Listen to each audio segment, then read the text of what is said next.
is underappreciated, and that is the changes in oxygen in your body.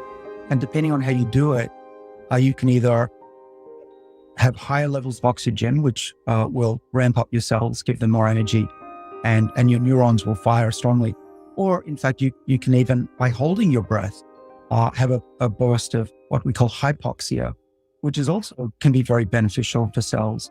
And when we go running, that's hypoxia, and that gets your muscles to wake up, and your capillaries and the blood vessels to also wake up and grow more of those vessels, so you have better cardiovascular health.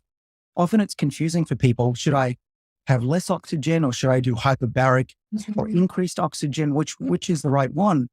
And what science says is most likely what's happening is that both are helpful in the same way, that you're putting your body out of the normal homeostatic normal range, and it's responding to this hormesis-like effect. A little bit of what doesn't kill you makes you stronger. And in my lab, we've been able to show that as we get older, we have more hypoxia in the body, and the muscles actually start to get locked into what's called a pseudo-hypoxia state.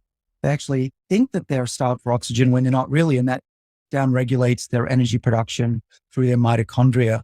And through giving those mice NMN, we could reawaken those cells and get them back to a normal state of perceived correct oxygen levels, which in the body is about 2 or 3% oxygen, not 20 in the atmosphere.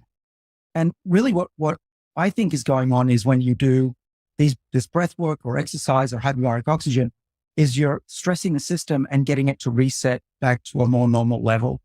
And that's why we do all of those things, the breathing, we do hyperbaric oxygen, we do a little bit of exercise. I think that I speak to myself, I could do a lot more aerobic exercise, but all of those things, changing oxygen levels, are good for us.